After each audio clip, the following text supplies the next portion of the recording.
बहनों और भाइयों, बिहार की धरती ज्ञान की धरती है, प्रगति की धरती है,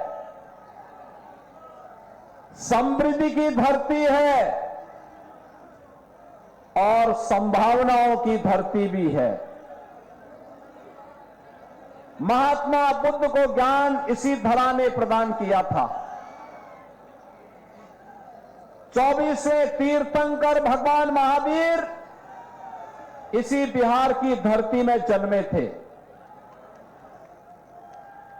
देश के पहले राष्ट्रपति डॉक्टर राजेंद्र प्रसाद जी की जन्मभूमि भी बिहार है। और बहनों और भाइयों, ये बिहार की धरा है जिसने लोकनायक जयप्रकाश नारायण को जन्म दिया। जननायक कर्पूरी ठाकुर को जन्म देने वाली धरा भी बिहारी है। आज उसी पावन धरा के सामने आरजेडी और कांग्रेस का ये जो महागठबंधन बना है, इन लोगों ने पहचान का संकट खड़ा कर दिया था। बहनों और भाइयों, ये वही लोग हैं, याद करिए, विश्वविख्यात नालंदा विश्वविद्यालय देने वाला बिहार, आचार्य चाणक्य और आर्यभट्ट को देने वाला बिहार, चंद्रगुप्त मौर्य के नेतृत्व में भारत के स्वर्ण युग को लाने वाला बिहार, कांग्रेस और आरजेडी के कारण पहचान के संकट के दौर से गुजरा था। ये वही लोग हैं। अब याद करिए अपने गौरवशाली अतीत को। नालंदा विश्वविद्यालय में दुनिया पढ़ने के लिए आती थी। कहते हैं नालंदा विश्वविद्यालय में दुनिया की आबादी कम थी, लेकिन एक साथ 10,000 स्नातक पढ़ करके निकलते थे नालंदा विश्वविद्यालय से। और बहनों और भाइयों, दुनिया को नालंदा विश्वविद्यालय का गौरव देने वाला बिहार, ये लालटेन की धुंधली लाइट में पहचान के लिए मोहताज हो गया। याद करिए, वही बिहार जो दुनिया को ज्ञान देता था, महात्मा बुद्ध को ज्ञान प्रदान करने वाली धरा, किनके कारण साक्षरता में भारत में सबसे पीछे हो गया था। हम धन्यवाद देंगे नीतीश बाबू को, एनडीए के नेताओं को, जिन्होंने कांग्रेस और आरजेडी के कारण साक्षरता मात्र 33% जिस बिहार की रह गई थी, उसको बढ़ा करके 75% तक पहुंचाने में सफलता प्राप्त की है। बहनों और भाइयों, आरजेडी और कांग्रेस के समय में बिहार में व्यापक नरसंहार होते थे, जातीय संघर्ष होता था, जाति की सेनाएं खड़ी हो गई थी। पर्व और त्योहारों के पहले दंगा फसाद प्रारंभ हो गया था। 60 से अधिक नरसंहार की घटनाएं बिहार के अंदर। और यही नहीं, 15 वर्ष के सुशासन में 30,000 से अधिक अपहरण, न व्यापारी सुरक्षित, न इंजीनियर सुरक्षित, न चिकित्सक सुरक्षित, न बेटी सुरक्षित, न बच्चे सुरक्षित। ये थी आरजेडी की सरकार की पहचान। न नौजवानों के लिए नौकरी और न गरीबों के लिए राशन। गरीब को क्या राशन देते, ये तो पशुओं का चारा भी खा गए थे।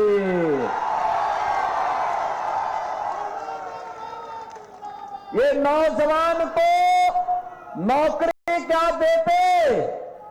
अरे ये तो आपकी नौकरी के नाम पर आपकी जमीन को भी हड़प जाते थे। और इसीलिए बहनों और भाइयों, आज मैं कहने के लिए आया हूं, आज बिहार फिर से सुशासन की सुदृढ़ नींव को तैयार करते हुए एक समृद्ध और विकसित बिहार बनने की ओर अग्रसर है। नया बिहार प्रधानमंत्री मोदी जी का मार्गदर्शन है, नीतीश बाबू का नेतृत्व है। आज बिहार रोड की कनेक्टिविटी है, आज बिहार में रेल की कनेक्टिविटी है, एयर कनेक्टिविटी है। आज बिहार के अंदर इनलैंड वाटरवे की सुविधा है, मेट्रो का भी संचालन होने लग गया है। आज बिहार के अंदर आईआईटी है, एनआईटी है, आईएम है, एम्स है, इंजीनियरिंग कॉलेजेस की श्रृंखला है। अब बिहार में मेडिकल कॉलेजेस भी बड़ी संख्या में बन करके तैयार हो गए हैं। बहनों और भाइयों, अब नया बिहार अपने गौरव के लिए आगे बढ़ रहा है और मोदी जी के नेतृत्व में भारत दुनिया के अंदर अपनी ताकत का एहसास करा रहा है। राष्ट्र गौरव कैसे होता है? आपने देखा होगा, जब ऑपरेशन सिंदूर के दौरान लखनऊ में बनी ब्रह्मोस मिसाइल पाकिस्तान में गिरती थी तो पाकिस्तान की सिट्टी पिट्टी गुम हो जाती थी। ये नया भारत अब अपराध को और आतंकवाद को देखता नहीं है। अगर कोई भारत की सुरक्षा में सेंध लगाता है तो उसके घर में घुस करके मारता भी है और खूब इलाज भी करता है उनका। पाकिस्तान गिड़गिड़ाया दुनिया में कि भारत तबाह कर देगा, और तय तो हो ही चुका था। मोदी जी ने तय तो कर ही लिया था कि अब पाकिस्तान का नक्शा ही समाप्त कर देना है, इसको भारत का ही हिस्सा बना देना है। लेकिन गिड़गिड़ाया दुनिया में आगे से ऐसी दुस्साहस नहीं करूंगा। बहनों और भाइयों, आज सबसे यही कहने के लिए आए हैं, राष्ट्रीय सुरक्षा सबसे महत्वपूर्ण और मोदी जी के नेतृत्व में वो पुख्ता है। आज भारत विकास कर रहा है, भारत का सम्मान बढ़ा है दुनिया के अंदर। और यही नहीं, मोदी जी ने गरीबों का कल्याण भी किया है। आप सोचो, 80 करोड़ लोगों को फ्री में राशन। आप सोचो, आरजेडी के समय में ये लोग पशुओं का चारा खा जाते थे, राशन क्या देते ये लोग? कांग्रेस के समय में लोग भूखों मरते थे, भूखमरी की शिकार। बिहार हो या यूपी, बड़ी संख्या में महादलित मुसहर जाति के लोग भूखमरी के शिकार होते थे। बहनों और भाइयों, यूपी में डबल इंजन की सरकार बनी। मैंने अनिवार्य रूप से कहा, हर मुसहर जाति के व्यक्ति को एक आवास जरूर मिलना चाहिए, उसको जमीन का टुकड़ा जरूर जमीन मिलनी चाहिए, उसको पेंशन की सुविधा मिलनी चाहिए, उसके लिए सड़क चाहिए, उसको रोजगार की व्यवस्था भी देंगे। आज हमने वहां पे सभी लोगों को सभी प्रकार की सुविधाओं से आच्छादित कर दिया। दलितों के कल्याण के लिए एनडीए ने कार्य किया बिहार के अंदर, और मोदी जी फ्री में राशन की सुविधा का सौगात उनको उपलब्ध करवा दिए हैं। बहनों और भाइयों, और ये राशन के अकेले ही नहीं है, बिहार का व्यक्ति जहां कहीं भी जाएगा देश के अंदर, उसी राशन कार्ड से वहां भी राशन ले सकता है, कोई आपको मना नहीं कर सकता है। 1 नेशन 1 राशन कार्ड यह मोदी जी ने लागू किया। बहनों और भाइयों, 50 करोड़ लोगों को स्वास्थ्य का सुविधा, कहीं भी आप जाइए अगर बीमारी हो गई तो उपचार के लिए प्रधानमंत्री आयुष्मान का कार्ड आपके पास होगा, कहीं भी आप उपचार करा सकते हैं। ये भी एनडीए सरकार के द्वारा। आरजेडी और कांग्रेस की डकैती को रोकने के लिए अब तो सरकार ने पुख्ता व्यवस्था कर दी, गरीबों के जनधन अकाउंट खोल दिए, पैसा आप सरकार का सीधे अकाउंट में जाएगा, बीच की दलाली इनकी समाप्त। आप सोचो, अन्नदाता किसान को प्रधानमंत्री किसान सम्मान निधि का लाभ, 12 करोड़ अन्नदाता किसानों को, 12 करोड़ गरीबों के घर में शौचालय। कांग्रेस के समय में एक रसोई गैस का कनेक्शन के लिए लोग 50,000 रुपया लेते थे, तब भी नहीं मिलता था, और अब तो 10 करोड़ गरीबों को फ्री में रसोई गैस का कनेक्शन दिया जा चुका है। 4 करोड़ गरीबों के आवास बन चुके हैं, और बहनों और भाइयों 3 करोड़ लोगों को फ्री में बिजली के कनेक्शन उपलब्ध करवाए गए हैं। यानी राशन फ्री, स्वास्थ्य की सुविधा फ्री, बिजली का कनेक्शन फ्री और पानी फ्री। बहनों और भाइयों, ये है, और बिना भेदभाव के सबको मिला। यहां तो विकास भी है, लोक कल्याण यानी गरीब कल्याण भी है, और आस्था का सम्मान भी। आप सोचो, जब भाजपा के लोग बजरंग दल और विश्व हिंदू परिषद के कार्यकर्ता नारा लगाते थे, रामलला हम आएंगे मंदिर वहीं, रामलला हम आएंगे मंदिर वहीं, तो ये कांग्रेस के लोग लाठी डंडा चलाते थे। आरजेडी राम मंदिर का रथ रोकती थी। इनका पार्टनर उत्तर प्रदेश के अंदर राम भक्तों पर गोली चलाता था, और तब भी राम भक्त कहता था, लाठी गोली खाएंगे लेकिन मंदिर वहीं बनाएंगे, बोलते थे ना। और देखो, अयोध्या में एनडीए की डबल इंजन की सरकार है, बीजेपी की डबल इंजन की सरकार है। अयोध्या में राम मंदिर बन गया ना, भव्य राम मंदिर, दुनिया का सबसे बड़ा मंदिर, सबसे बड़ा मंदिर अयोध्या में बन चुका है बहनों और भाइयों। और अयोध्या तो अब दुनिया का एक ऐसा तीर्थ हो गया है। पिछले वर्ष 6 करोड़ श्रद्धालु आए थे अयोध्या में। अब कोई अयोध्या जाएगा तो उसको लगेगा दुनिया की सबसे सुंदरतम नगरी है ये, सबसे सुंदरतम नगरी। और अगर अयोध्या में रामलला विराजमान है तो माता जानकी भी मंदिर में विराजमान है, बजरंगबली भी है। और उसी अयोध्या में इंटरनेशनल एयरपोर्ट का नामकरण मोदी जी ने महर्षि वाल्मीकि के नाम पर किया। निषाद राज के नाम पर उसी अयोध्या में रेन बसेरा का नामकरण हुआ, और जहां श्रद्धालुओं को, भक्तों को प्रसाद मिलता है, उसका नाम है सबरी माता के नाम पर। बहनों और भाइयों, अगर अयोध्या में रामलला का मंदिर, तो सीतामढ़ी में माता जानकी का भी भव्य मंदिर एनडीए की सरकार कर रही है, बना रही है।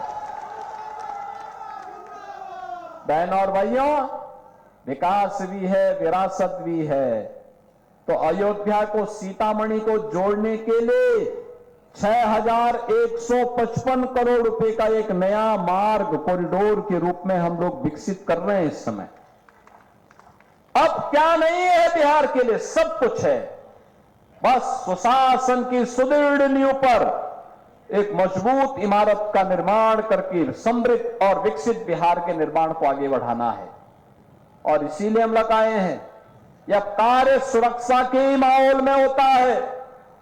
कोई पेशेवर खानदानी माफिया और अपराधी अगर जीत जाएगा तो अपने परिवार के बारे में सोचेगा, लेकिन अगर एनडीए की सरकार बनती है, एनडीए का प्रत्याशी जीतता है, तो बिहार के बारे में सोचेगा, विकास के बारे में सोचेगा। और इसीलिए यूपी में तो मैंने बुलडोजर चला चला करके इन माफिया और अपराधियों का ऐसा पस्त किया है, ऐसा पस्त किया है। यूपी में माफिया और अपराधी, उसकी हड्डी पसली हमने बुलडोजर से रौंद करके उस और नौजवान को रोजगार करके उसको मस्त किया है उत्तर प्रदेश के अंदर। और इसीलिए यही कहने के लिए आए हैं, ये नौजवान को रोजगार और नौकरी देकर के मस्त बनाने का काम केवल एनडीए कर सकती है, और माफिया और अपराधी को पस्त करने का काम केवल एनडीए कर सकती है। ये पेशेवर खानदानी माफिया और अपराधी नहीं कर सकते। ये लोग आएंगे, बड़े बड़े वायदे करेंगे, सत्ता में आने के बाद सब भूल जाएंगे, और फिर बिहार के अंदर वही जंगल राज जो 2005 के पहले होता था, यही ये लोग करेंगे। इसलिए बहनों और भाइयों, इनको मौका नहीं देना है, ये गलती कभी नहीं करना है। और इसीलिए एनडीए ने जीतन राम मांझी जी की पार्टी से यहां पर अपने योग्य प्रत्याशी रोमित कुमार करके आपके बीच में उतारा है, और मैं उनके समर्थन में आपसे अपील करने के लिए आपके बीच आया हूं। रोमित कुमार को अपना समर्थन देंगे ना? आप लोगों का आशीर्वाद मिलेगा ना? सभी लोगों का, सभी लोग, जहां तक मेरी आवाज जा रही है वहां तक, पीछे सड़क में, छत के ऊपर, इधर उधर, पीछे, सभी लोगों का आशीर्वाद मिलेगा ना? सभी लोग इनको आशीर्वाद देंगे, भारी बहुमत से विजयी बनाएंगे। यहां पर आरजेडी और महागठबंधन के प्रत्याशी की जमानत जब्त करेंगे। उनको बोलना है, जब जेल में रहो, जेल में जाओ, जेल की हवा खाओ, जनता के वोट को बर्बाद मत करो, ये बोलोगे ना? अपने वोट की कीमत तो समझो। और बहनों और भाइयों, एनडीए के प्रत्याशी श्री रोमित कुमार को भारी बहुमत से विजयी बना करके बिहार विधानसभा में भेजो। आपका यह विधानसभा क्षेत्र भी, अग्रणी विधानसभा क्षेत्र भी विकास की नई ऊंचाइयों को प्राप्त करते हुए दिखाई देगा। और उस विकास के लिए श्री रोमित कुमार को भारी बहुमत से विजयी बनाने की अपील करने के लिए मैं आज आपके बीच में आया हूं। आप सबका आशीर्वाद मिलेगा ना? सबका? तो मेरे साथ बोलेंगे, भारत माता की, भारत माता की जय श्री राम, जय जय श्री राम।